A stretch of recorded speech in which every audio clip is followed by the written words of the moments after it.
south here in the US. That's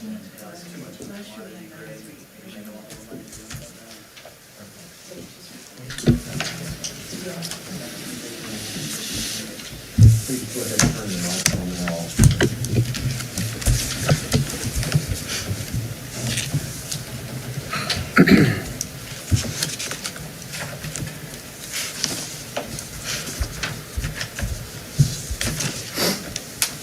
Okay, it is 7 p.m. We'll go ahead and call the meeting to order. Do need a motion to adopt the agenda, please. So moved. We do have an addendum as well, so I just wanted to point that out, make sure everybody saw. There's an addendum, 10.4A and 10.6, brought to our attention. Okay, Second. moved and seconded to adopt the agenda with the addendum. All those in favor say aye. Aye. Okay, motion carries. 3.0, approval of minutes from the October 18th and then the November 2nd special meeting. Any clarifications we need to make there, please?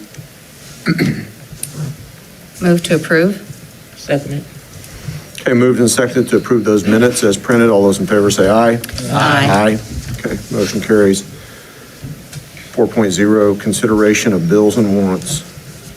Any questions this evening?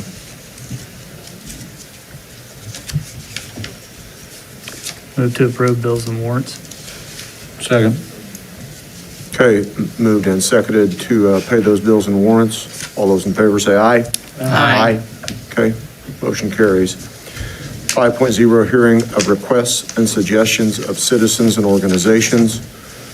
This would be for people that are not already on our agenda. I do see some people in the crowd, so if you have a spokesperson, please come forward, state your name, and you will have 5 minutes to address the board. Thank you. Hello, my name is Sherry Schenker, and I'm the proud parent of 2 Vikings, one 5th grader and one 8th grader. And we are here tonight to hopefully work with the board and come up with a great solution for an eastern boundary bus stop to serve McCune patrons and students as well. So I see it's on the agenda, so I won't take up too much of your time, but we are very anxious to answer any questions you may have, whether it's questions of myself or my husband is here as well. And if you even have questions, please feel free to hit up the 8th grader. He can occasionally be talkative, so.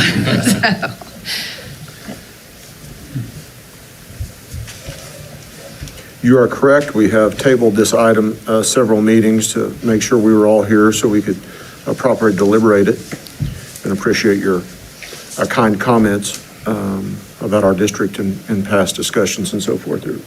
Anybody have any further questions or commentary on this? Board-wise? Can we ask questions once we aren't discussing? Can we ask them questions or not at that time? When are you going to On want an eastern boundary bus stop, can we ask questions at that time or not? to ask questions of whom? That would be a board discussion.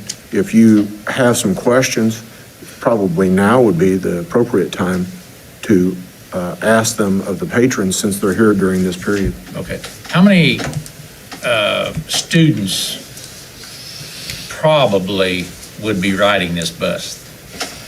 Right now, to my knowledge, we currently have 3 students that ride the bus that get on at the Neosho Township Fire Station, which is on 400 Highway. The majority of parents that I have spoken with that do send their kids to 503 but live in the McCune area choose not to utilize that bus stop because A, they feel it's unsafe, or B, hauling their kids several miles into 503 territory when perhaps they work in the opposite direction, or one parent I've spoken to honestly just doesn't have a second car to be able to do that. So those kids come in at a different time with someone else. So that bus stop is not being utilized as much as perhaps it could be, simply because frankly, it's in the middle of nowhere. And it's not a place, I don't know about you all, but I don't personally feel safe dropping my kids off there without staying there with them. So For example, on late days, that puts me 20 minutes late getting to work because, the bus is there later.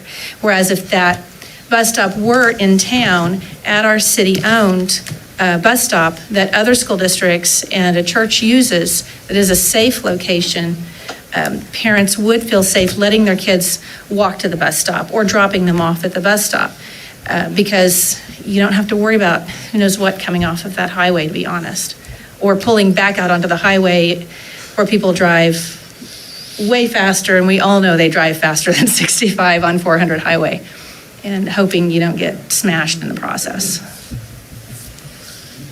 What time are the kids dropped off in the evening? In or the evening, after school? it depends.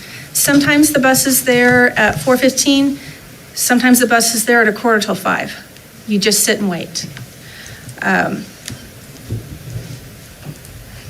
It's just how it is, depending on the route. Whereas, again, if it were in town, the kids could get off the bus and walk home.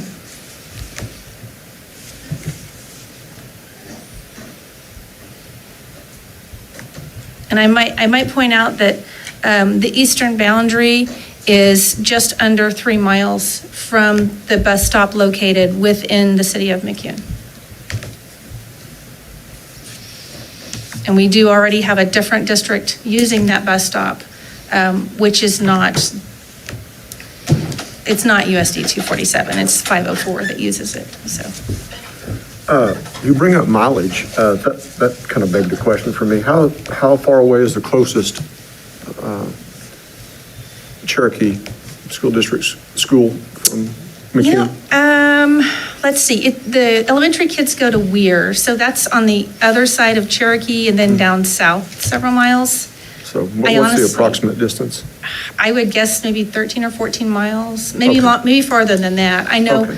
from McCune, I can be in Parsons a lot faster than I can be in Weir. There, okay. All Yeah, right. we're actually closer to Guthridge than we are to that elementary school, Okay, thank you. so. Any further questions? Anything further any of the three of you would like to say to the board? Can you guys think of anything? Well, I appreciate your time very much.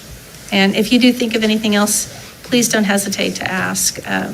But I don't, have any of you had a chance to see the photos of our city-owned bus stop or have been by there to know what it is or what it looks like? It's actually where the bus parking used to be at our elementary school before it closed. There's bicycle parking, there's bus parking, there's patron parking, and there's also a covered area with benches for the kids, if they were sitting and waiting for the bus. And the covered area has been recently put in by the community, and it's also very well lit. It's not on a highway, and it's in the middle of town. It's a safe place to be. So, but thank you for your time. Thank you, appreciate it. Moving on to 6.0, report of the superintendent of schools. All right, well, we had parent-teacher conferences the last week of October, the 25th, the 26th, the 27th, and the 28th. We had both Zoom and in-person options available, and those percentages and all of that information was in your view last week, but they were down just a little in some buildings and then up in others. So at Lincoln, they were at 94%, at Garfield, 91%, Guthridge had 97%, the middle school, 38%, and the high school was at 20%. So the spring conferences are going to be student-led conferences. I think that's going to make a big impact at that secondary level, the middle school and high school, because the kids are going to be able to share with their parents, here's what I'm learning. Here are my academics. Here's my social emotional screener scores. Here's what this means. Here's my individual plan of study that I'm working on. And so I do think that'll increase that attendance data for our middle school and high school folks. So Now, excuse me, I'm sorry, Go go ahead. ahead. Will this be set up to where there'll be a certain time, or will they just, okay, so you'll have a time where they come in and it's not just walk in, so Right. they'll be expected. Right, it'll have to be a time, it'll have to be similar to the way we organize it for elementaries.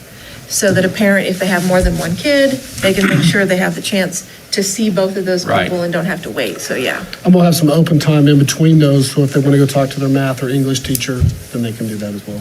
So they can go to every teacher? Yes. They could be. Or they don't have to? Well, they could, because they're going to start with their Viking time teacher, and that's where they're going to actually have the conference, and the student's going to lead it, and they'll have all the material and the grade cards there. But if they want to go see the math teacher or the science teacher or whatever teacher, there'll be some open times built in, so they'll have the opportunity to do that and to drop in. But they may have to wait there, correct? They may have to wait. When they get to the open spots, they might have to wait. But when you schedule those scheduled times, you have less of a rush. So the Right. ballots should, Hopefully, well, what we yeah. saw when we did them. Is that what you did at Coffeyville? Yeah. Because I know usually the math and the science, sometimes some others, Get a line. there's a line, Yeah, and it's sometimes actually- you wait. Actually better when you spread them out, so you don't hit those rushes. We do think it'll just improve that experience for everyone. So, next thing is the COVID update. Wow. Okay, so, and I want to preface this by saying that what we're seeing in Parsons and in our schools right now is a reflection of what's happening in our county. It's not a reflection of 5 days without masks. I just don't believe that it is. So if we look on November the 4th, we had 73 active cases in the whole county. And then November 10th, we went to 155. And then today, we're at 203. So those numbers in the county just continue to, grow. What we've got district-wide for us right now is we're at 2.67% positivity rate for the entire district. And so that's equivalent to a total of 40 students and staff combined.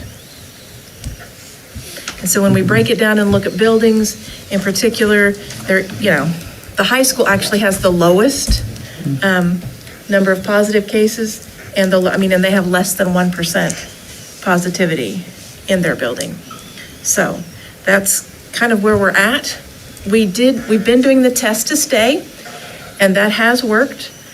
And we do have families that don't want to participate in that, and so they choose to quarantine, or we have families who may have a positive in their home, and so the first 10 days of that quarantine or isolation, they're not eligible to participate in the test to stay.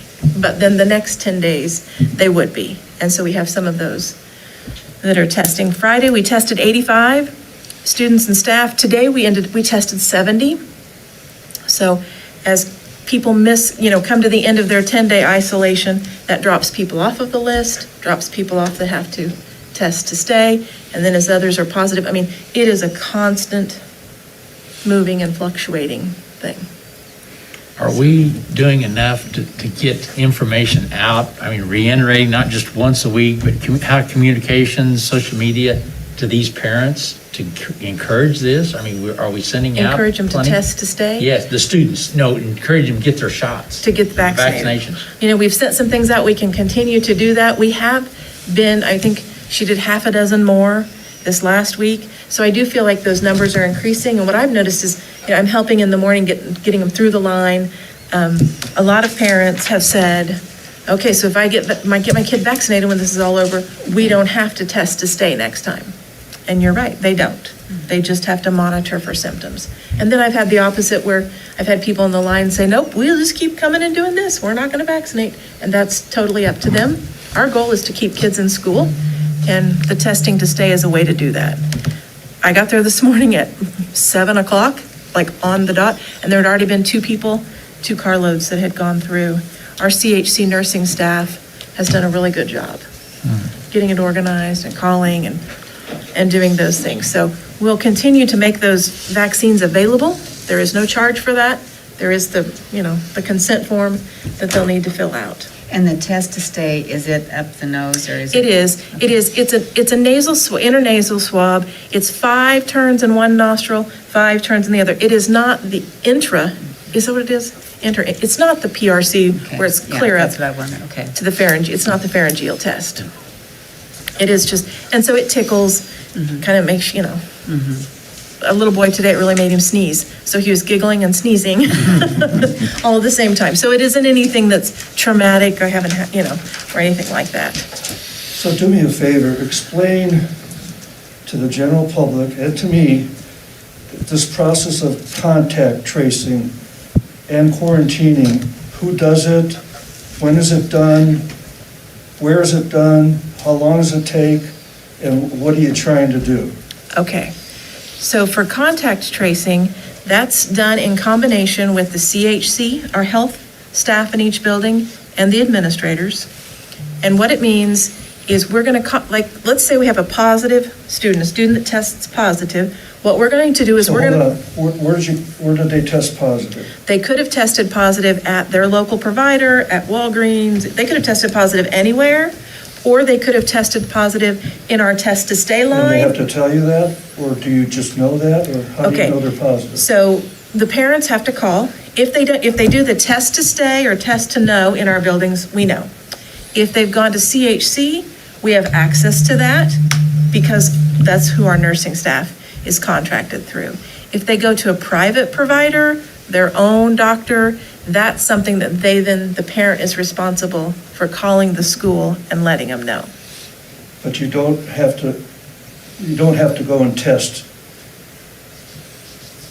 At the school? If you have symptoms, you don't have to go and test. Okay.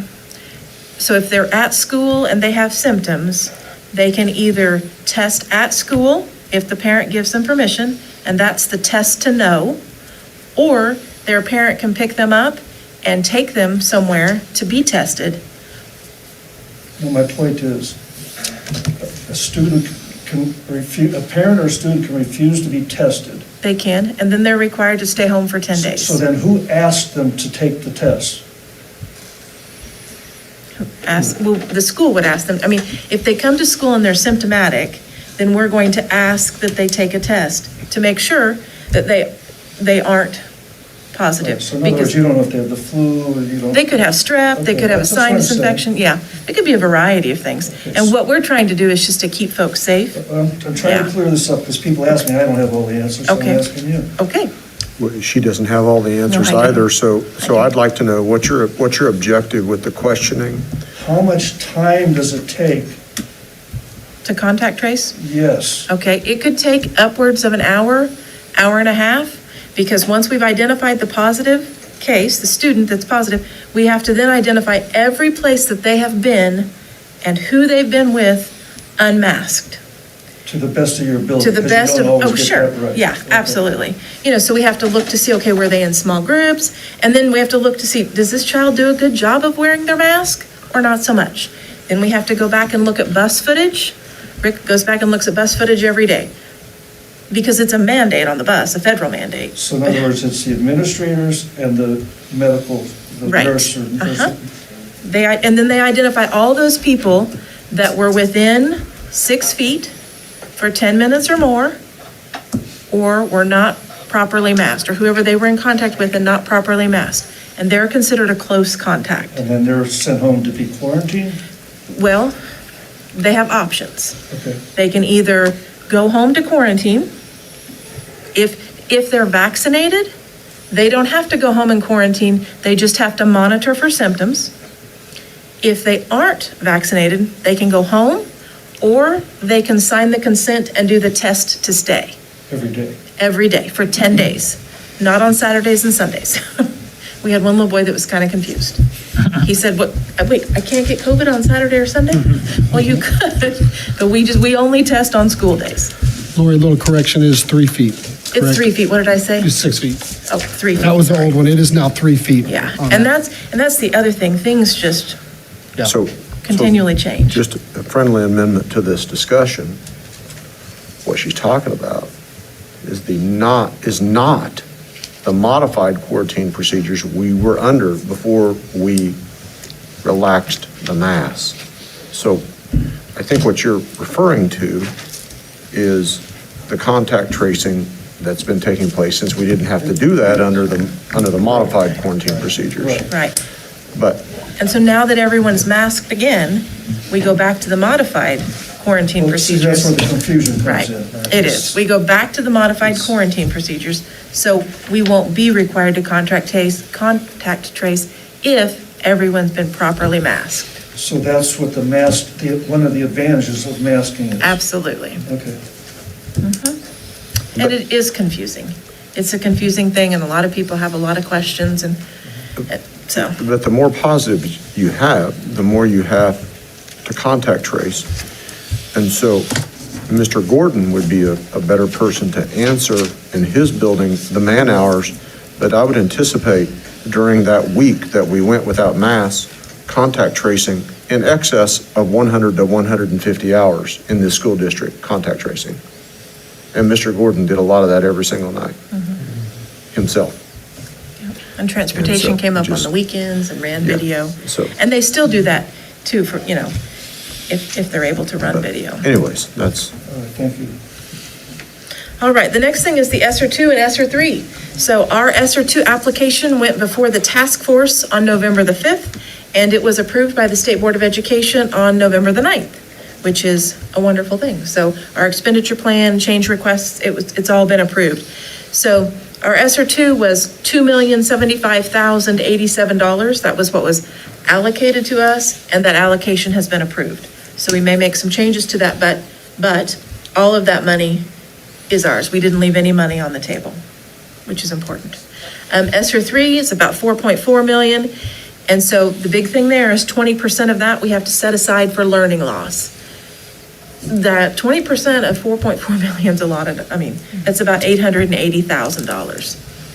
And the thing with federal funds is we can't, well, Mike can tell you because he's living this too. We can't use federal funds to pay for things we already pay for, because that's called supplanting. So it has to be things that are supplemental. So we're working on that. Thanksgiving recess is coming up next week, Wednesday, Thursday, and Friday. And then we will get back, and it will be time for winter break already. December the 17th, students dismiss that day at noon. That's Friday. They dismiss at noon, so staff, teachers can work on their grade cards and get grades done that afternoon. At lunchtime that day, the Blue Spoon, that food truck, which makes the best mac and cheese, they're gonna come and feed our staff some good home-cooked mac and cheese and pulled pork and coleslaw as a little treat to kind of get ready for Christmas break. And then our winter recess is the 20th through the 31st. And then we start back on the 3rd. So the other thing is the KASB annual convention. That was last weekend. Mike and I went. It's a Friday, Saturday, and Sunday. There were a number of breakout sessions, which I thought were pretty good. You think so? I did put one in your view last week that we went to, the top 10 legal issues all board members should understand. I thought that one was really interesting because it gives you the top 10 things that are just important about the Open Meetings Act, open records, the board power and home rule authority, the role of policy, understanding leadership roles, the chain of command and complaints, maintaining confidentiality, evaluation responsibility, voting and meeting procedures, and communication. So I have more of those things. If that's anything you want to read. And next year, if you'd like to go, we can take more than just one person. So, and it is, you get to meet other board members and other superintendents. I think it is lots of good breakout sessions, so. Is that available online, recorded? No, last year this year, it was all in person. Now, later they sent out, it wasn't recordings that they sent us links to different materials that we could look at, but there weren't any sessions that were recorded. So it typically starts Friday evening. Now, there are meetings during the day on Friday for different groups. This year I didn't go to meetings in the afternoon. Started Friday after, I think it was 4. There was a keynote and then dinner. And Friday night I went to the ball game in Girard. So I drove up after the ball game. Friday evening I was there. Saturday morning we started at 7 o'clock and went pretty much all day. And then we started again Sunday morning at 7 o'clock. But next year, more than, a couple of us could go. That would be fun. So something to put on your agenda maybe for next year. So that is all I have. Anybody have any questions? I've got a question. On the staff working on grades, I've heard several deviations, or some staff have complained to me about, it seems like that's set aside for grades only, correct? Is that a negotiated agreement? Is that? Right, it's not supposed to be for professional, it's not anything that the principals would lead or instructional coaches. Okay, let's say with today's technology, you're done with your grades at 12:30. Lots of people are. And so they're leaving the school. Because they're contracted, their negotiated agreement says those, they have that amount of time to get their grades done. But we're paying them the whole day, that day to do that, right? We are, but it just means that they've done that some other time, which is probably more than 3 hours it's taken them to get those done and caught up, possibly. But then some teachers have to stay most of the day if they're grading. Yeah, I'm if they have- referring to yeah. high school teachers. Right, if they have work to grade, I just assessments to put in. always thought, even when I was teaching, that really wasn't fair to let some go and others, I realize it, but in the days of computer, you can be done, you don't have to do anything. You just print them and go. I can be done with my grades long before they're Right. necessary. There's no question about it. And I'm assuming that some of our staff are done with they their are. grades by noon and they go home and vacation. But, I work on my grades at night. And so if we've got staff working on their grades at night, I mean, are you suggesting if someone's working on their grades at night so they can leave early the next day, that's wrong? I mean, No, I'm not Okay. saying that, All right. but this half of the day, uh-huh. where does it say that once you're done, you can leave? The building principals have historically, this is historical information, have said, you know what, this is Christmas. If you get your grades done, go ahead and go home. when your That's grades are what's done. happened. Okay, I mean, that's all right, but I'm It just is. saying for But you're right, those for those that that have to stay. stay. And you really don't want those who are done staying around because they're going to be bothering those who are working on grades. Well, but on the other Delays the whole hand, we process. also hear that we need more time to work in our rooms. And a lot of, I would suggest that a lot of them do stay and work in their rooms Yeah. and get ready for the next. No, I'm not saying it's mandatory, somebody brought that up, that it's out there, so I think it's worth noting too that a lot of our teachers give up their planned time to cover classes because of the Oh, I know. staff shortage too, so it's, and they're paid for it, Sure. but, I mean, this has been going on for years. Oh, it yeah, has. oh yeah. I remember when I taught, Yep. the principal used to tell us, just don't let the board see you out in town. That's what I used to say. I just always told them, make sure your grades are done and posted. I just said I wasn't looking for you. Yeah, I was working. Yeah, that's it. that's just fine, that was just a question. Yep. Okay, any other questions? I might add on the KESB, we came back in this week and we heard that our executive director is now going to be the executive director of the National School Board Association. That took place like 2 days after we were at the convention. Oh, that's pretty huge. And That's a it is big huge. deal. And Brian Jordan has been selected as the new executive director. Well, that's good. He's We've good. had Brian here doing the He's a good man. for us. Yeah, good man. Yep. Yep. Okay, anything further on 6.0? Okay, moving on to 7.0. Mr. Castle, the report on the Tri-County Board meeting. Tri-County Board only had 4 members present this last meeting, which is a quorum, but barely. We did receive a $50 donation from Walmart in memory of an individual. Received reports on maintenance of effort and excess cost, and then spent considerable time in executive session talking about staff that are areas of concern. And then set a time up to do the evaluation of our director. That was about it. Thank you very much. 8.0, communications update from principals. All right, they should be out there and we'll get started. So one of the strategic plan goals was communication. And so we talked about how we were going to develop a plan. We identified that as the target.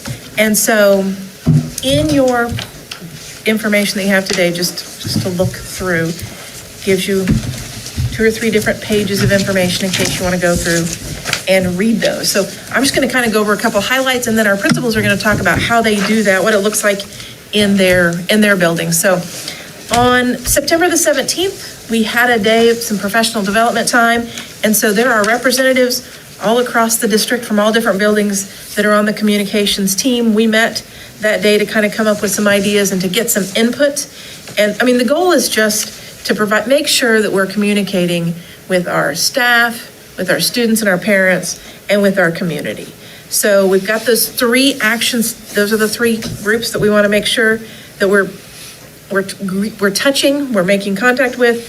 And all of these things are measured by our social media numbers, site council numbers, PTO, presentations to service organizations. There's all kinds of things, and some survey data. So the social media growth, which this I think this is pretty interesting. So you can just see how many new page likes. And that doesn't mean like I liked one picture at Lincoln. It means I liked the Lincoln page. And so on this page right here that you have, on the back of it, gives you our entire first quarter worth of data. And it talks about what's a like.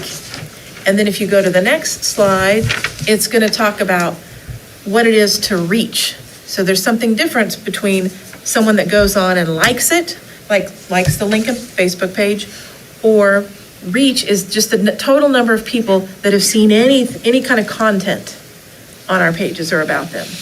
I'll tell you what though. So at Lincoln, 13,962 people were reached at Lincoln, which means that's how many people saw some kind of content from Lincoln School. And then there's, Garfield and Guthridge, the middle school, high school.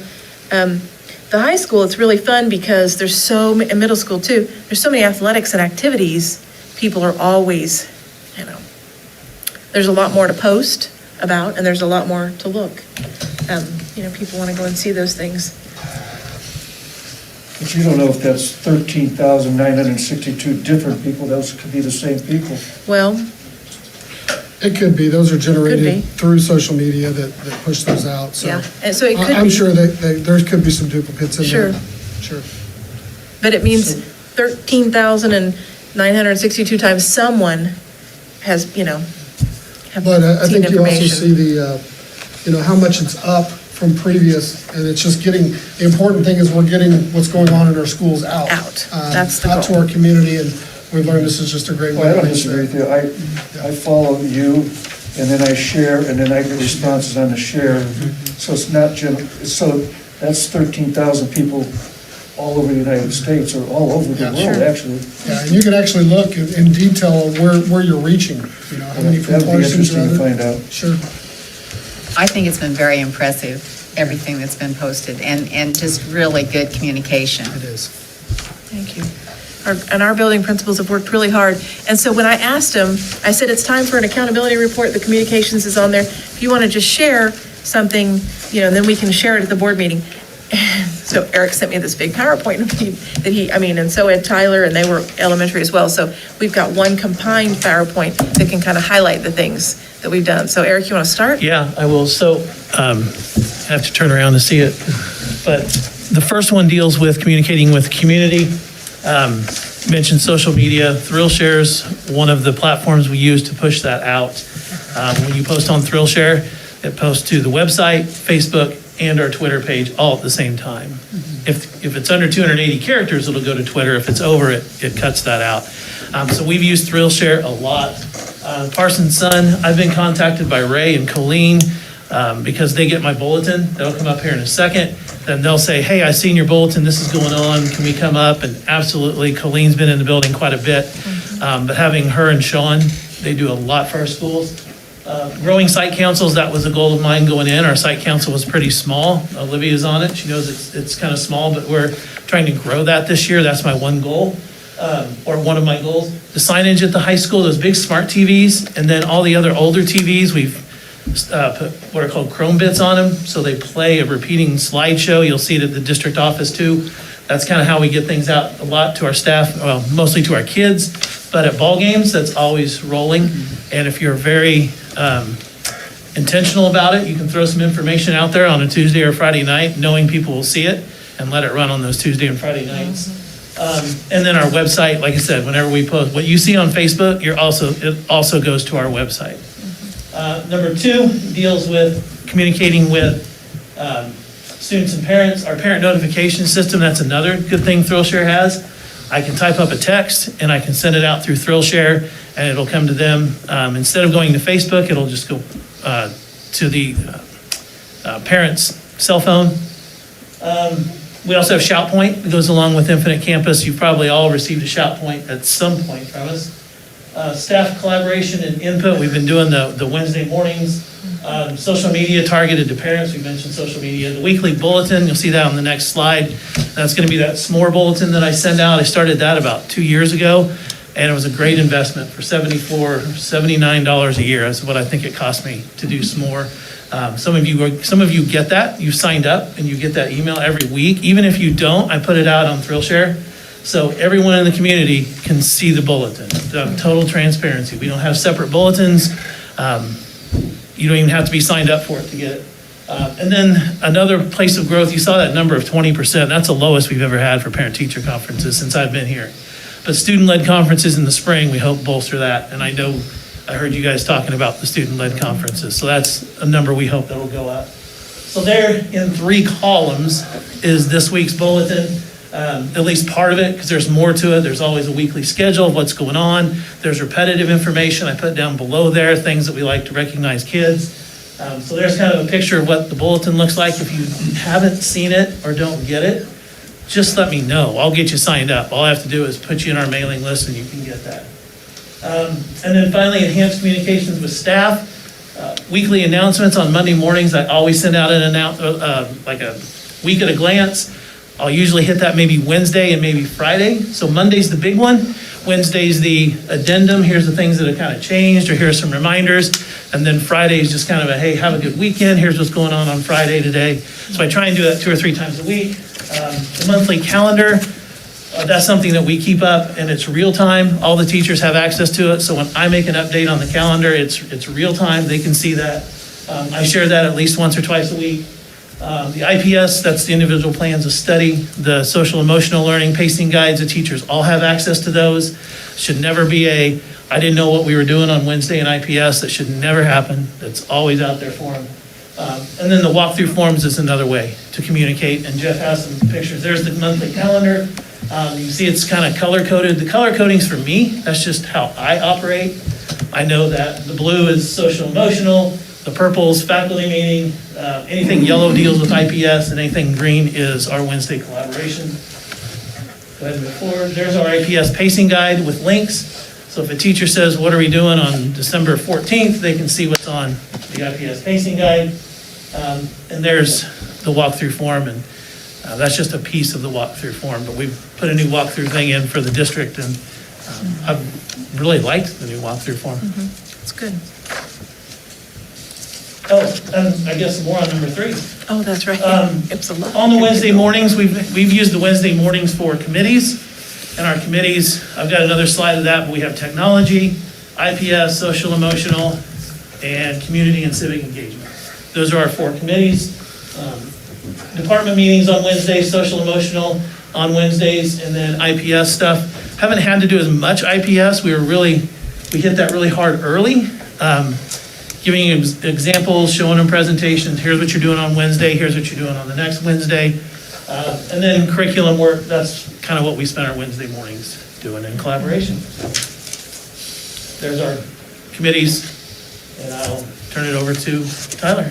Hold on. Yeah. So what do you think might be attributing to the 20% parent? You have no idea what that is? I don't know.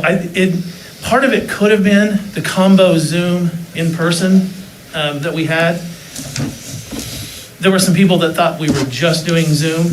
We had to say, no, the Zoom's only from 4 to 5, and then at 5 you can come in person. That first night, the halls were really bare.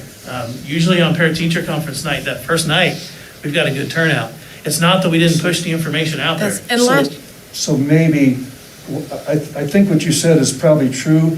Parents might have thought because of COVID, maybe they weren't supposed to show up in the building.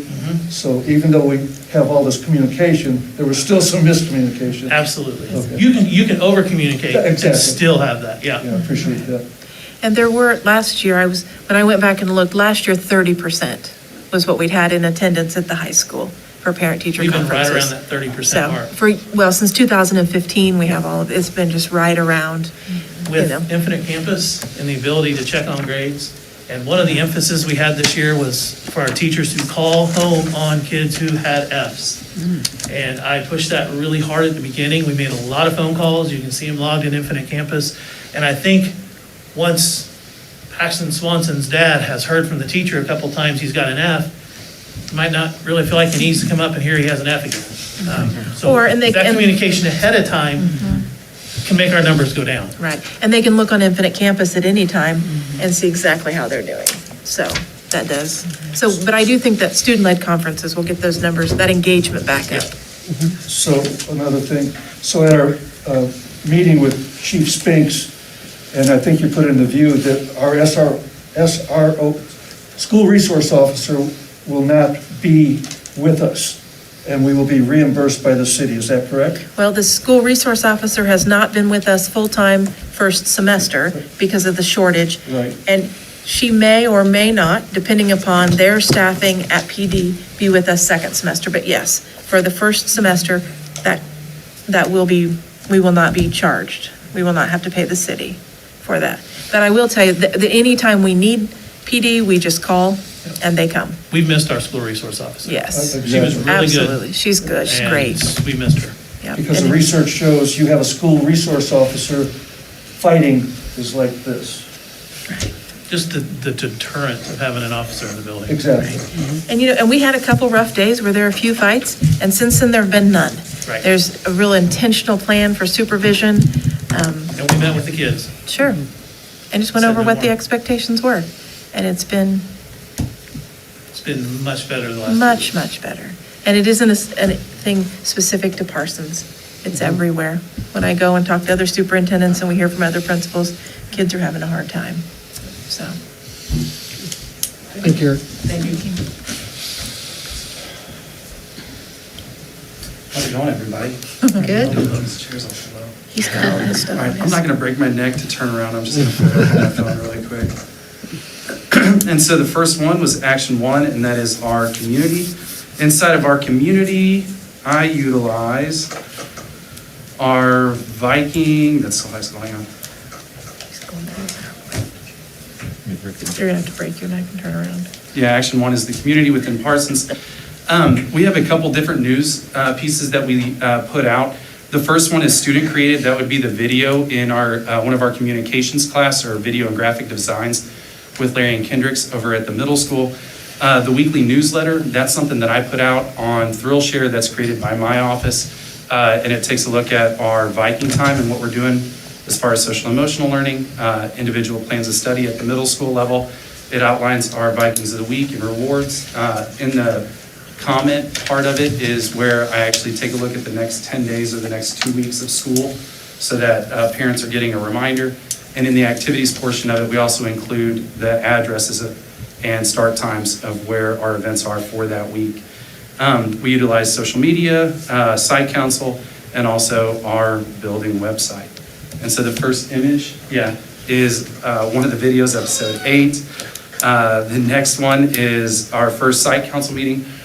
And we did our site council topics on purpose. And so the first one was all on communication. So a lot of the stuff that I'm going over tonight, this was already presented to our site council. This is how we're going to communicate with you guys. This is how we're going to communicate with our students.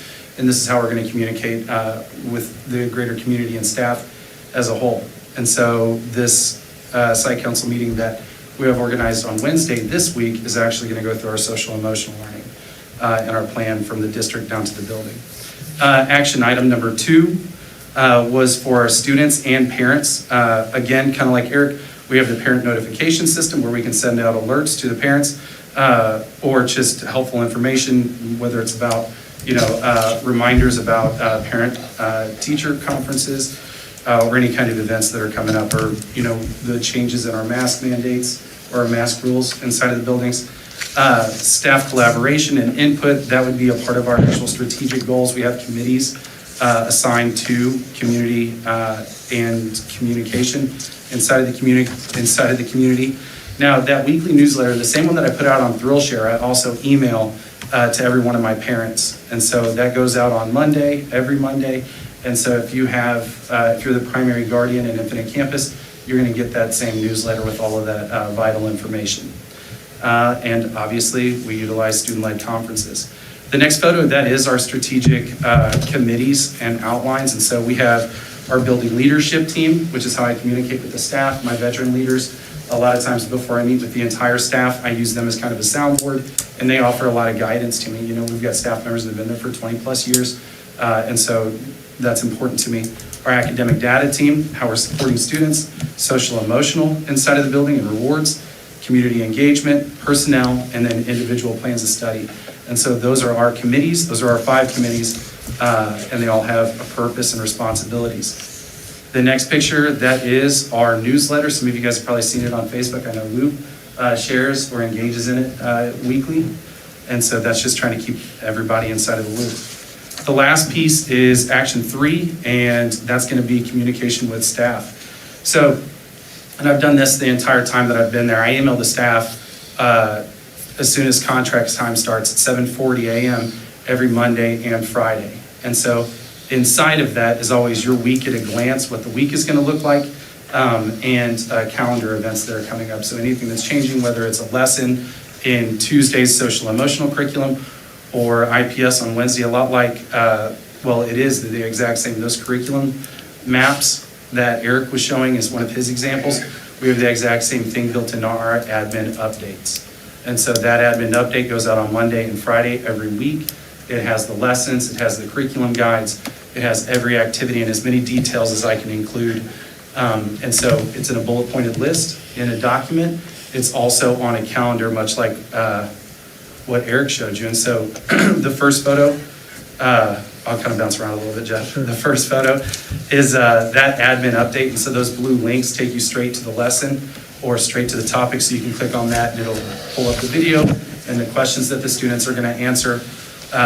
And it also has our leave times, our dismissal times, you know, as specific as possible. I try to over communicate.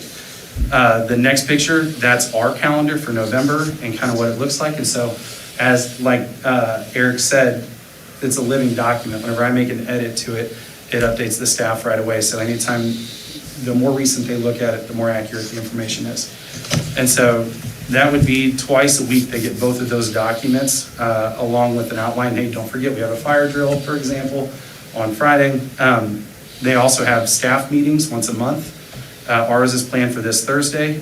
We also have weekly PLCs for professional development and meeting those strategic goals in those committees that we had broken up. And then also, like after school today, I did my building leadership meeting after school. It took about an hour and a half, and then I came straight over here. And so we take advantage of all of those opportunities to make sure that we're communicating well. And I think that was reflected in our panorama surveys. I think that had a lot to do with it, was the amount of communication that we made.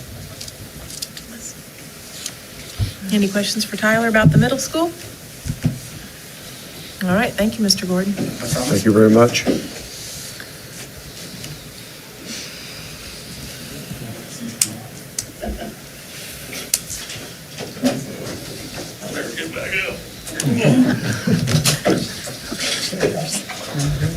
Okay, so the first action item is how we communicate with our community.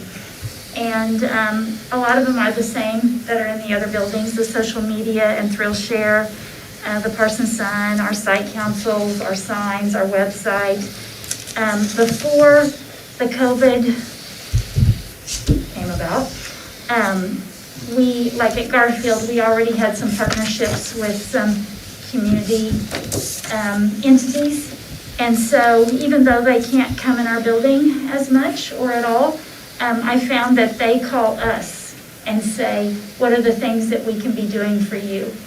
And like the other day, some of the ladies from Wesley Church came up and put little treats in all the teachers' mailboxes. So I feel like we reach out to them, but our community also reaches out to us. And so we appreciate that. The next thing is how we communicate with our students and our parents. I think our parent notification system is wonderful. It's nice just to have that app on my phone at night, and if there's some message that all the parents need, I can just send a call or a text or whatever. Our elementary students still take home a old-fashioned folder every night. It's a blue folder. What? It's a blue folder. It's a blue Everyone in the folder. district, pre-K 5 has a blue And, folder. that old style of communication is still wonderful. And then we make positive phone calls home. We've got our Thrill Share that, is not just for our community, but also for our parents. And our newsletters, our parent-teacher conferences. Parents have expressed to me that they loved having a choice whether or not to do Zoom or in person. And then Class Dojo. And then I think there's a picture, I'm not sure if it's after this one, but yeah, there shows Kurt's newsletter, and the next picture. I do hear a lot from parents on the Class Dojo, and that's something that's new that I know the elementary parents really say, I love how the teachers keep me informed with the Class Dojo. I think that's been a great tool for our elementaries. And teachers, we've said to them that we don't want them to be on their phones, in front of the kids, but there's times during the day that, they're communicating with parents, that they've reached out about this or that, and they try to reserve that for their planned times, but so much communication happens through Class Dojo throughout the day. Misty, you might have already explained that, but how does Class Dojo work? I mean, how do, Lori, you know better than me, or Kurt? It's on Class your, Dojo, if I were to open a class, I'd have all my kids in it, and it would have, just like the S'more account or our Infinite Campus, I communicate with parents. So, Miss Armstrong, she can send a message, much like I can send to all the Guthridge parents. She can send a group message, she can click and send an individual message, she can take photos of homework and send it. And then the thing that I like, well, that's awesome, but, we really stress positive reinforcement. And if you'll walk through our classrooms, you'll hear a little ding, and our teachers are, it's like a little bank account. Kids that are doing well, I see Mr. Droney asking good questions, ding, and you hear a little ding, and then there's. he gets a some points, dojo and then point, yeah. On Friday, sometimes they get to go and There's a get into their reward. electronic account. I don't know how all that other electronic money stuff works, but in the Class Dojo world, it lets us communicate and Reward. offer positive reinforcement that's tracked. And yeah. Like the teachers will set up an iPad for their students to be able to come up and use, and they'll say, like you said, so-and-so, come up and give yourself a positive point. And then that parent sees immediately that their child did something positive right at that moment. Okay. Thank you. And it's I've great heard a that- lot, you hear it a lot, but, Yeah. And what then is it parents going? can So thank ask you. questions too, because, Right, the it's- parent can just text the teacher right Really then quick and there. I mean, back and forth. it's there's a lot of interaction. It's a it's good, made communication much more effective. it has.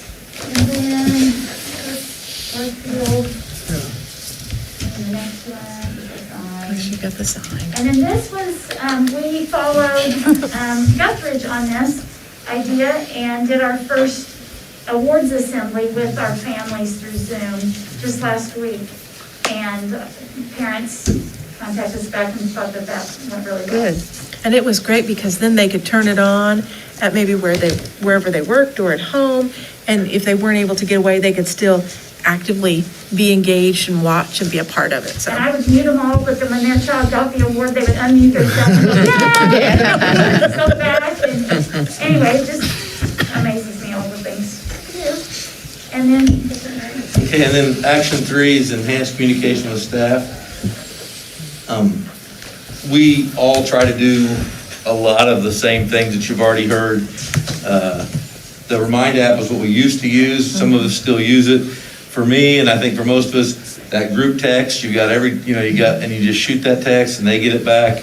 Group emails, our Infinite Campus has staff members grouped, so like if I want to send one to just the teachers or to everyone that works there, or so You can't over email, actually you can. Sometimes people say there's just too much, but the goal is to over communicate. And then our monthly calendar, it's live, we interact on it.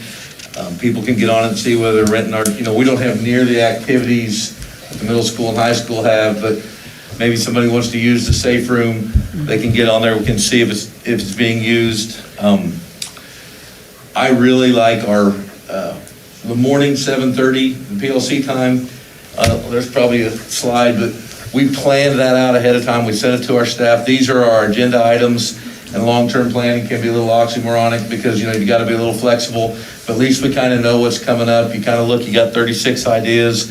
How are we going to, monthly, we're going to do a PL, we're going to do SEL, and so you can't over-communicate, but that 7:30 time gives us all a chance to work together. We're lucky enough in our building, our grade level teams meet weekly. Building leadership team meets twice a month. We meet as a district office, so information just travels. And so through Google Docs, we copy and paste, and you got a running document of what we've talked about every meeting. From the very beginning. I like to go latest meeting on the top, but our teachers like to start at the beginning, so it's confusing, but you can still keep track of it. However you want. Right. Copy and paste. And today they taught me how to use some of this, so my Smart will get better, I think, if I get some technology skills, which Looks pretty good. I'm working on. In our e-walkthroughs, that gives an immediate message to the classroom teacher when you leave.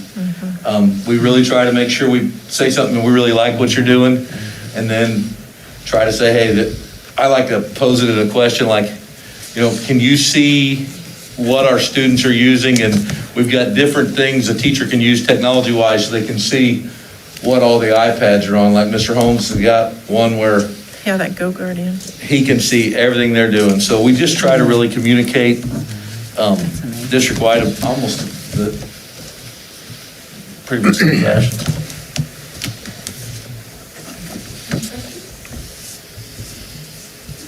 Thank you. All right. Thank you very much. Thank you.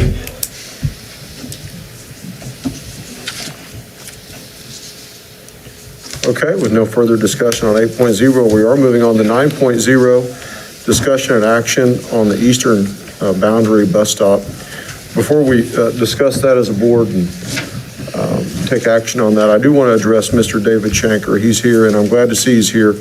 And I want to address you personally because I've heard amazing things about you as a student. I hope you graduate from Parsons High School, and you represent us well as you maneuver yourself away from Southeast Kansas if you choose to do so. And no clue how this vote's going to go, but it's good to see you here. Appreciate your attendance at this meeting, Mr. Shanker. Okay, so discussion and action on this boundary bus stop. Anybody have anything they'd like to say before we move forward? I mean, I've put out the information, I know that you're aware. Dr. Miner is the superintendent in 247. And the way it works is if the town in which you live, where you live, is further than 2.5 miles from your home school, another district can come in and pick you up. They can do that. This would be going across, going into a different county and into a different community. But someone had said, well, I don't think you can do that legally. Well, legally you can do that. However, when I spoke with Dr. Miner, his request was respectfully that we not do that, obviously, because looking at their enrollment as well. So things to remember is if we choose to do that, I have had contact, I've had two different parents contact me who live in Mountain Valley. Well, in Mountain Valley, and their kids are high school aged, in Mountain Valley, they are further than 2.5 miles away from a high school. And they already attend our high school as well. And so they said, well, wait, can you come to Mountain Valley if it's more than 2.5 miles? So I just think it's really important that, we want to be careful because we're setting precedents. And if we go one place, then we've got to make sure that we make that opportunity available to all of those places. So in theory, we've got two possible motions here, I guess. I guess there could be something different, but I think realistically, we've got to keep it simple. So One motion would be to keep the stop where it is. The other motion would be to move it elsewhere with something specific on the elsewhere. And so I'll entertain a motion. Okay, let's go back. Somebody asked about the mileage from McEwen to Weir, I believe, and Weir's where the elementary goes. If I remember right, the mileage from McEwen to the Pittsburgh corner is roughly 20 miles maybe.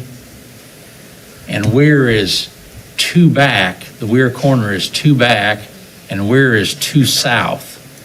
So that would make it right at 20 miles from the McEwen corner to the Weir school, if I stand corrected, Okay. roughly. Because those towns are roughly 10 miles. Cherokee is 10.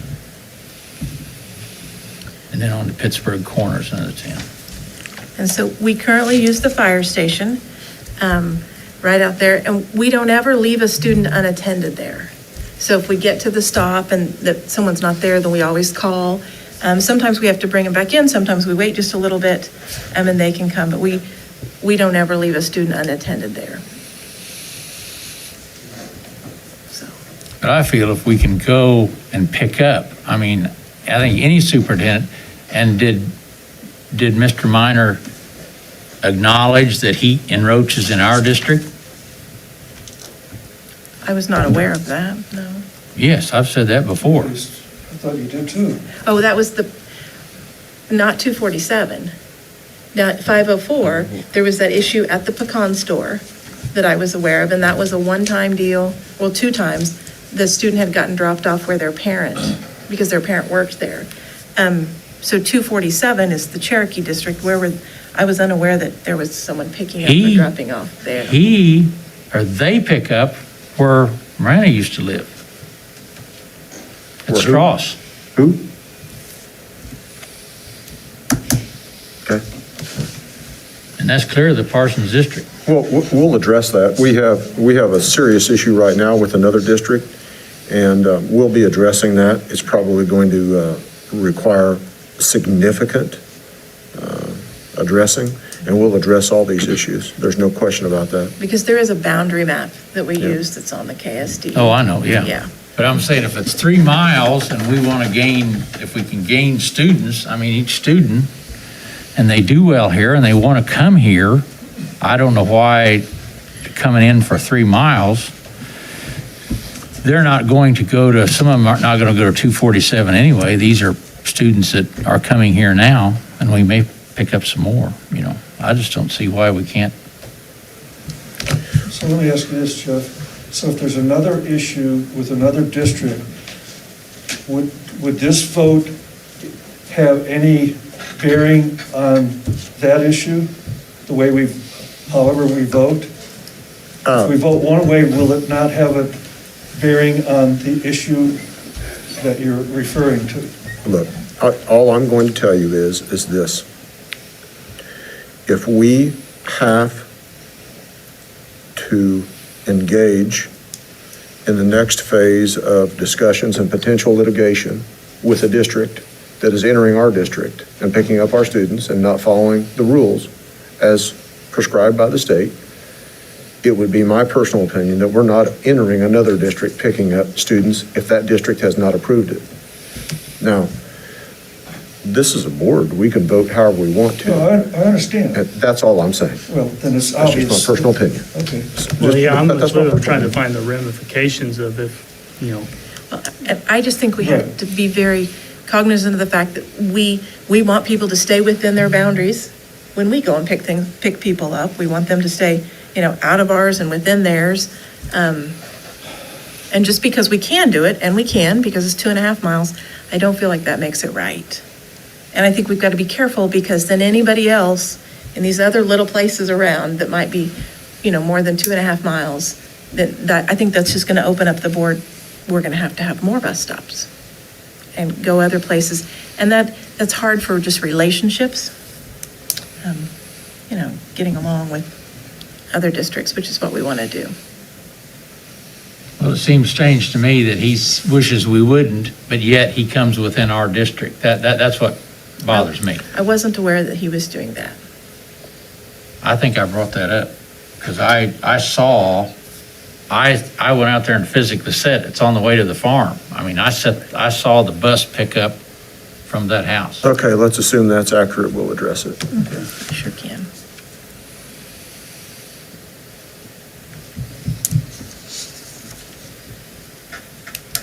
Okay, we need a motion, folks.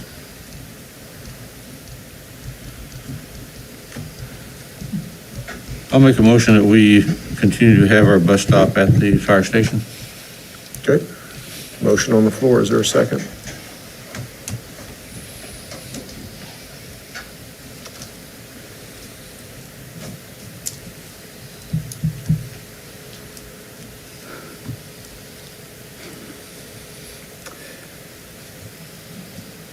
I'll second the motion. It moves for a vote. We'll take a roll call vote.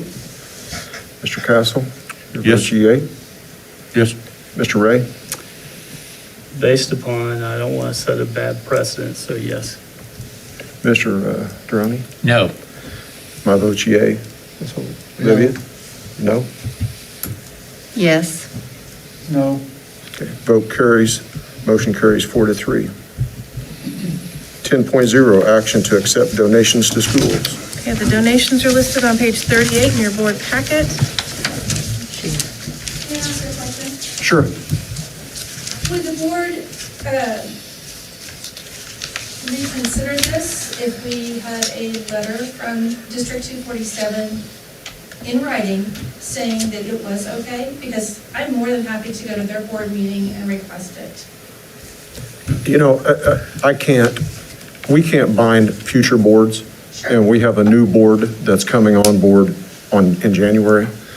And so we will entertain it. I think the best thing to do is entertain it on an annual basis rather than every other month. And so, yeah, we'll entertain that, but we're not going to bind a future board, so it's probably best to entertain it for the next school year. That's my personal recommendation to you. And what month would be the best month to begin that conversation? Well, you would begin that conversation with 247 as soon as you would like to. But, you know, for this board to act, I think it's appropriate to act next school year since we've acted on this school year for now. And so probably in the spring, talking about for the following school year. Yeah. Thank All you. right, you're welcome. 10.0, action to accept donations to schools. All right, on page 38, at Lincoln, this month, there were a number of donations. Commercial Bank donated candy bags for students valued at $150. My Family Labette also donated some candy bags for some pre-K students, $75. $30 was donated by Marianne Hansen for desserts for Tuesday night conferences for staff. There was an anonymous donation of Halloween costumes valued at $40. Carson Wall Funeral Home did all the conference meals for staff, valued at $125. The public library did craft bags for students, $20, and again for $30.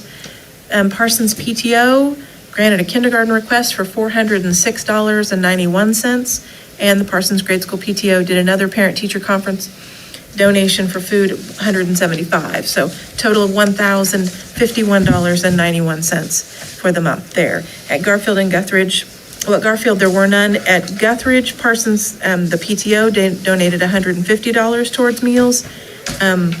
Middle school, none were listed. At the high school, there was a $2,000 donation for the Honor Flight program from Mike Castle, a $100 donation for the Honor Flight from Tim and Tanya Raymond. David Parker donated $100 to the Honor Flight. The Ron and Bonnie Albright Charitable Fund, care of the Community Fund of Southeast Kansas, made a $10,000 donation to the PHS Honor Flight. Marymount made a donation to the PHS Honor Flight for $100. Vicki Reich made a $20 donation to the Honor Flight at the high school, and there were anonymous donors that donated $75 for the soccer club. So total of donations at the high school, $12,395 for a total of $13,596.91. I move that we accept the donations as listed. Second? Okay, moved and seconded to accept those donations to schools. All those in favor say aye. Aye. Okay, motion carries. 10.1, discussion concerning the CASB delegate voting. Okay, so I think I've got this right. So at the delegate assembly this last week on the 6th, as a part of that, we had Mike, right, that went and voted. Now, during that delegate assembly, they chose president-elect. What else? Anything else? That was it. That was it. And so now there's another delegate assembly. So that was delegate assembly 1. Now they have 2, and it's going to be virtual on December the 16th at 5:30. And then during that time, that's when the delegates will vote on legislative positions and priorities and things now that the actual delegates have been elected. So this is going to give you an opportunity to provide Mr. Castle with any input, right? And I'm going to apologize, I didn't bring that. It was on my desk, and it's still on my desk. But there were 2 issues on local and 2 federal issues. And we can- Hopefully you all have received those. So maybe we could redistribute those to make sure there's no clarification needed. Sure, we can put those in the view on Friday, and so then if you have things, you can just email We'll Mike. have one more meeting before we vote. Okay. So we are going to have, actually, now that you bring that up, we're going to have a special meeting here within the next 7 days, because we've got an issue that is going to have to be acted on regarding Washington School. And as a result of that, we're going to have a special meeting so we can discuss We can that. do it then. And we could discuss it at that point in time. Yeah, thank you. All right. Thank you. So 10.2, action to appoint a new authorized representative. All right, so Judy Neely, I recommend that she is currently the food service director interim. I would recommend that she be appointed as the authorized representative for the school nutrition programs and the summer food program service effective December the 1st. So that's currently Tanya. She's been the authorized representative. However, Judy is the food service person, having worked at KSDE with all of her experience. So it just makes sense to move her into that authorized role on an interim basis. Thank you. So moved. So does this have a end date, or is this going to be ongoing? Well, as long as she is the interim. And so right now, she's helping the new person, and the new person's just not ready. Not yet. There's a lot of food service laws and regulations and requirements and those kinds of things, so. Till further action, I Right. guess. Second. Moved and seconded to appoint Ms. Neely as the district authorized representative. All those in favor say aye. Aye. Okay, motion carries. 10.3, action to update the COVID leave policy. All right, so the COVID leave policy, this was what the action the board took on August the 10th of 21. It should be in your little packet, the things that told you. And just a couple things we want to, I think, update and clarify.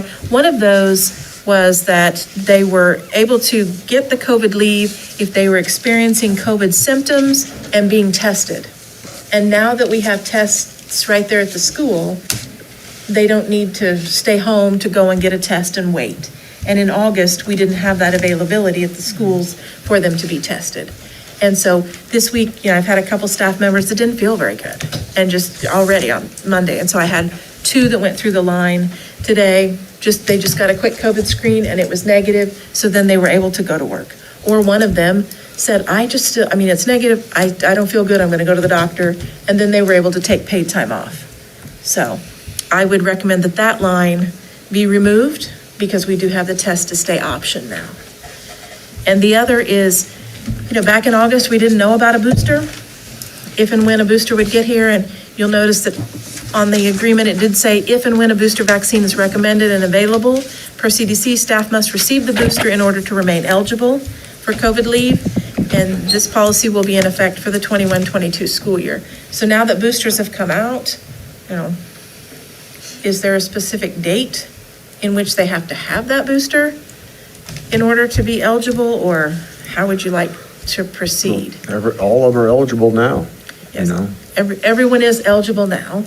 We've not been able to bring it to the schools like we've done with the other vaccines. However, you can just call CHC, or Amber will call CHC for you, and you make the appointment and can go out. So it is available for everyone. But we are seeing more folks that need the COVID leave, whether they have someone in their home or themselves.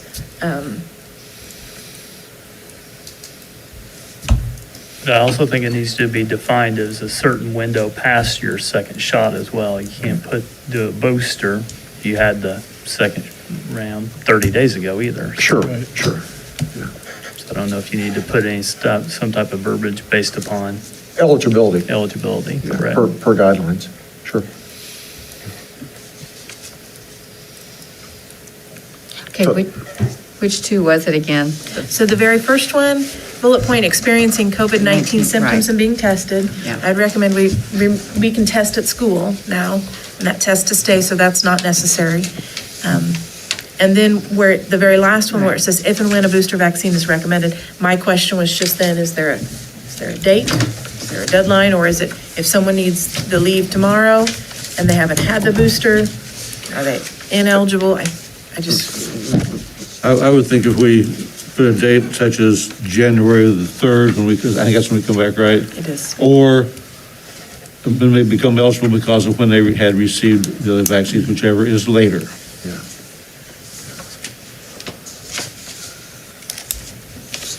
So give them a hard deadline, which is a date,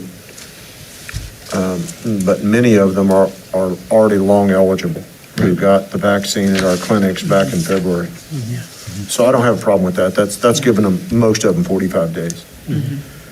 And so, yeah, okay, yeah, I'm okay with that. I like that January 3rd, or when they are eligible, which is the 6-month timeline. I'm okay with that, yeah. Yeah, I like that.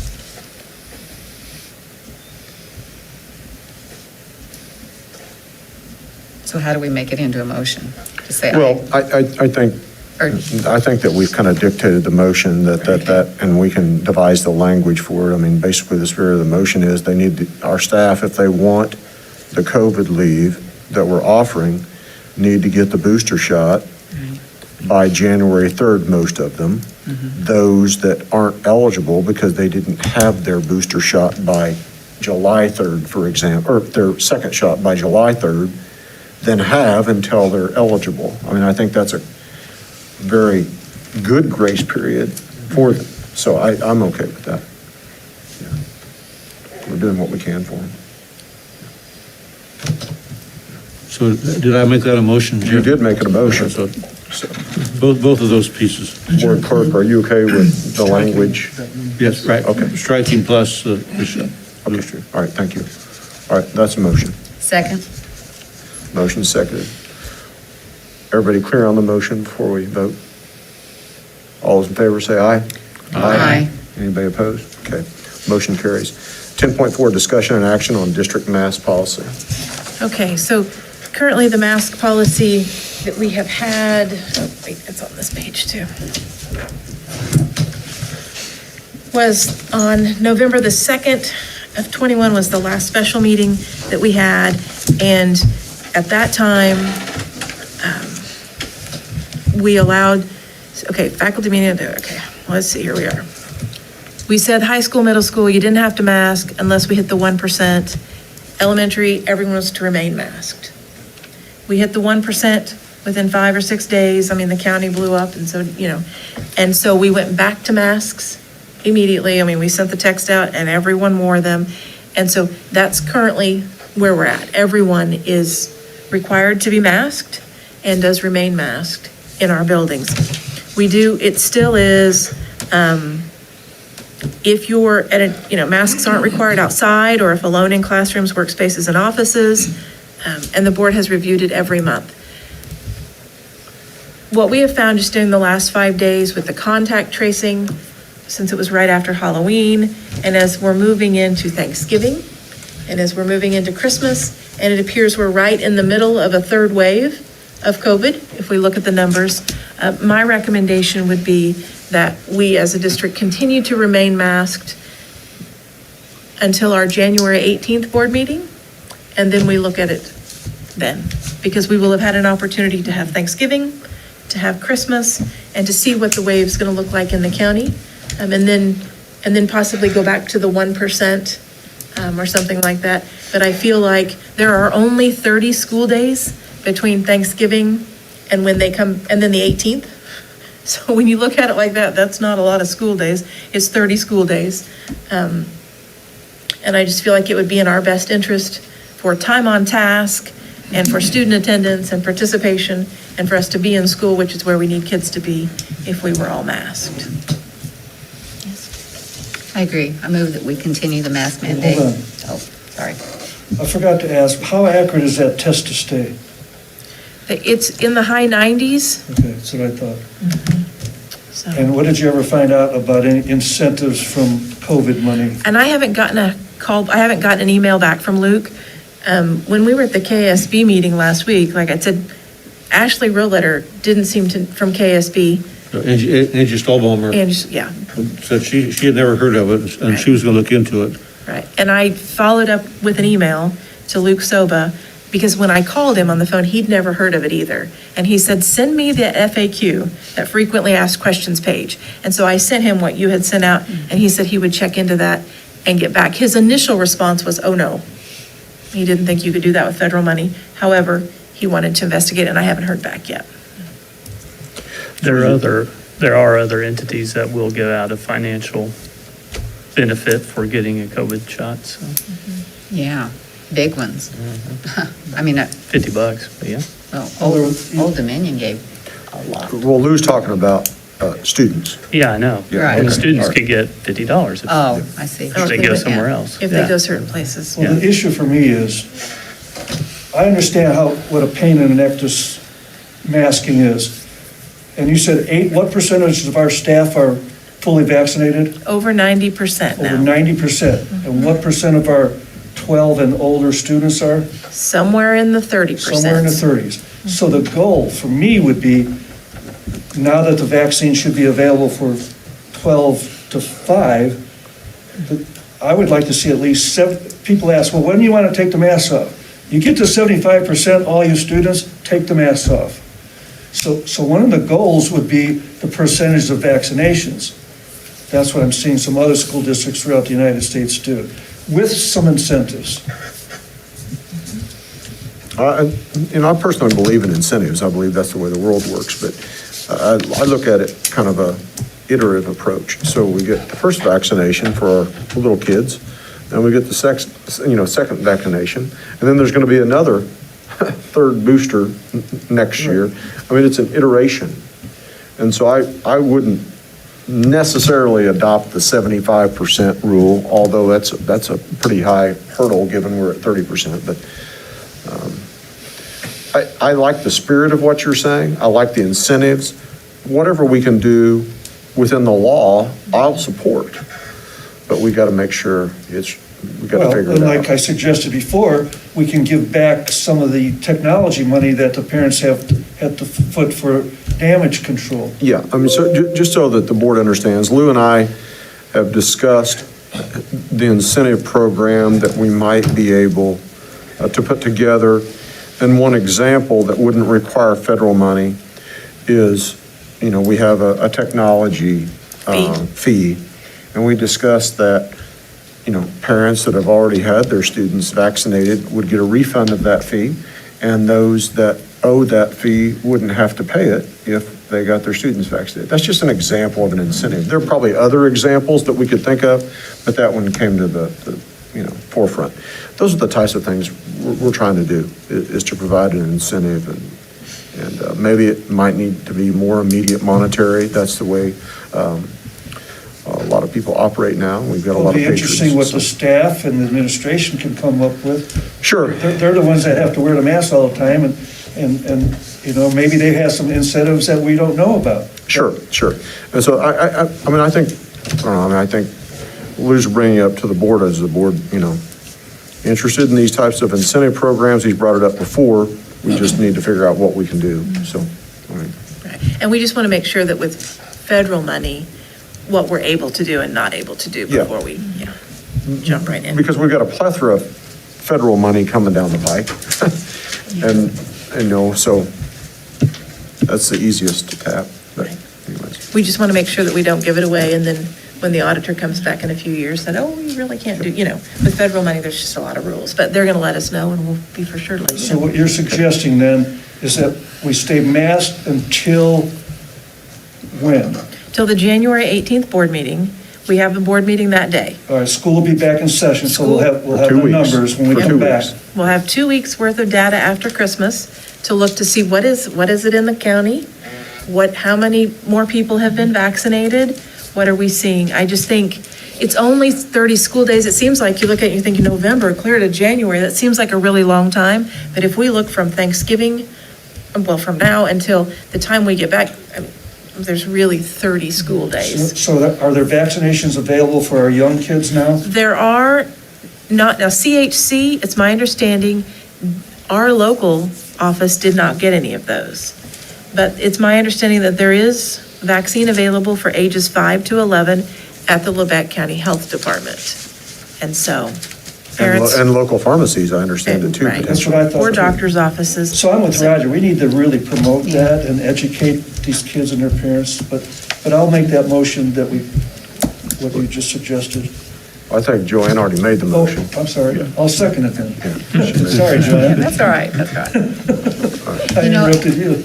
Before we, all the communication that they said, that they showed us tonight, is there anything about vaccines in their Good idea. communication home to the parents? And it's been pushed out before, but we can push it out Good again. idea. I just think, even on the announcements they have to have their parents' permission to get vaccines. Like a student just can't say, hey, I'd like to get the vaccine. Right, they have to be 18 or older in order to do it themselves. And we did have, for example, we had one student who wanted the vaccine and their parents said no. And the student said, the day I turn 18, I'm going to the nurse's office and I'm getting the vaccine. And that's exactly what that student did. So, but yes, we don't give vaccines without parental consent under the age of 18. And that, the consent form is on all of our websites. It's on every, page. And so it can be printed in a, Well, I person just, can sign it. like, in their newsletters, vaccine available on certain dates, just as a reminder to the parents They that could add that to the newsletters. Okay, each so Friday. there's a motion and a second on the floor. Any further discussion? What will we do on indoor activities? Because there will be some between now and January. Very 10th. good point. Very good point. I think we need to, I think we need to proceed as we are with indoor activities. To ask our staff to be the mask police at games is just, it's a horrendous job for them. And I think we can ask our athletes when they're on the bench to wear the mask. we've done that. But they're on the floor playing, they don't have to, officials don't have to. But, and if we would ask our bench personnel, people to keep a scorebook and run the clock to wear masks, we can do that. But I think to ask our folks to continue to walk around the gymnasium, ask people to put the mask on is just, it's an ungiving task that they just, I don't think, I don't want to put that on them. I think it's too. Because the reality is, you go most places and nobody has on a mask. If you go to Walmart or the grocery store, the place kids are wearing a mask right now is in school. And so when we have our public come in, that does make it very, very difficult. Do we want to keep 503 students in masks at activities? That's something that we had to do to try to keep kids in school and out of quarantines. We did that last week at the middle school when they had their game. I said, if you're a 503 student, you keep your mask on, just simply because of, being in real close proximity. However, then I'm going to eat popcorn really slow as I sit right here by, so it's. So let's do this. Let's take action on the motion on the floor, and then let's talk about the CASHA activities. Because I think we've acted on that separately, and we can take that up tonight, or we can take it up within 7 days at the special meeting. And I appreciate you bringing that up, because I'd forgotten about Olivia. But let's take action on the motion on the floor, and then we'll deal with that however we see fit. Okay? Sounds good. All right, so motion on the floor. All those in favor say aye. Aye. Okay, motion carries. Now, do we want to address the CASHA issue tonight, or do we, since this is kind of just brought up, do we want to table it for the special meeting that will happen within the next 7 days? I'm okay with tabling it. Okay, until so we can get special further meeting. discussion? Okay, I think all right. that's a good And idea. I'd like to see what other towns are Okay. doing. So within I the don't next think we're 7 the only days, one we're with this going, problem. all right, thank you. So in the next 7 days, we're going to have a special meeting, and we'll address this issue, and we'll address the issue that's, just came to my attention this evening for Washington School. All right. So 10.5. Oh, we got a 10, sorry, we do have an addendum. 10.4A, action on the purchase of a district van. So go ahead with that Okay, discussion. so this was in a previous view on the 12th. During the 1920 school year, what we had to do is we had to pull one of our regular vans that we've used for activities and athletics and all those things. We had to pull it out of the fleet and use it for special education transportation in order to get kids where they needed to go in a timely manner, since we've got, the number of kids that we have that go over to Independence. It is a lot easier to find a van driver than a bus driver, so that, we had an old Dodge Caravan that we sold last winter. There's a Chevy Suburban that they're in the process of putting on Purple Wave, and that was all a part of the plan, was to get rid of, those two older vehicles. It hadn't been part of the plan for us to take one of our activity transit vans out of the regular fleet and use it for special ed, but we had to do that in order for students to, get where they needed to go in the safest and most economical way. Now, this is the last year, it's my understanding, that Ford is going to make a 10-passenger van. And that's currently what we have, and we're currently short an activity van. So the state has approved bids for 10-passenger vans, and all of those are included there. We ended up with one. Just for historical perspective, we used to have Chevrolet or GMC vans, but they quit making those. It's a Suburban. And then there Too were expensive. Suburbans that were extremely expensive. And then there was a law change, as I recall, There was. on The number of passengers. the number of passengers you can legally have, so on and so forth. And so that's why this may on the surface not seem to be important, but it is important, because if we don't act on this type of purchase, we're probably going to elevate ourselves in the future to higher end purchases for similar quantity transportation. So that's a historical perspective. What is the estimated delivery time if we were to accept one of these bids? Have they given you any ideas? I think it was my understanding we would have it probably sometime second semester. It isn't something that's sitting on a lot. There just aren't a lot of things sitting on lots. But we want to make sure we get on the list to get one that's available, so that we. I was in a meeting this morning and they were talking about maybe vehicles in July or August, if about today. And this would just complete the number, and this would add so that our fleet numbers would be the same. That there were 4 different bids that were accepted that met all of the specs. The lowest bid was the local Ford dealer. Which is very exciting to me. It is, it was great for it to be a local person as well. So that would be my recommendation. I think that's a no-brainer. I'd make a motion to accept the bid from Mike Carpino. I second. Okay, moved and seconded to accept that bid for the Ford 2022 van. All those in favor say aye. Aye. Okay, thank you. Now we're moving on to executive session. It is 7:33 now. We'll probably take a break before we commence, but what type of time do you need? Probably 20 minutes. Okay, anybody have anything for executive session? Okay, all right. So I would say we start with 30 minutes. It probably seems to be about a good amount of time. So we'll take a 5-minute break. We start executive session at 7:40 and come out at 8:10. We may need to extend, but at least a 7:40 to 8:10 is a good time frame. So I will entertain a motion in that regard. I'll make that motion with the board and the 2 administrators present. Okay. I second.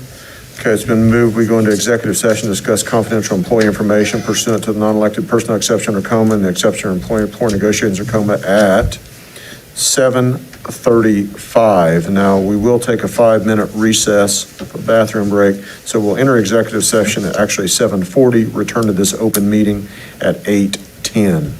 All those in favor, say aye. Aye. Aye. Okay, we are recessed, and then we'll enter executive session. Thank you.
All right.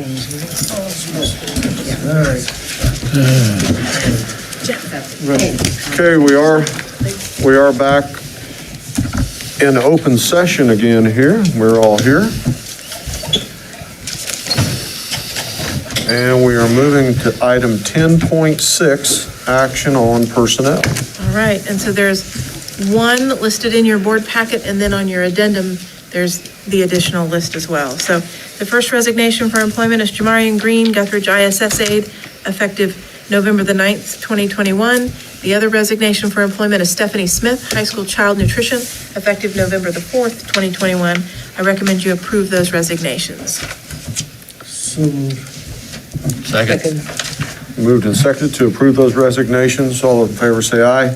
Aye. All right, the recommendations for employment, Kyle Hostetter, middle school ISS aide, effective December the 6th, 2021.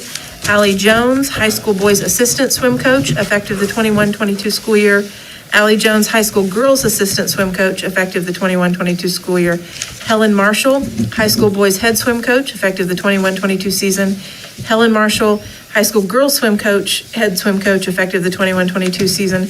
And Vicki Washington, high school child nutrition staff, effective November the 22nd, 21. I recommend you approve those folks for employment. So moved.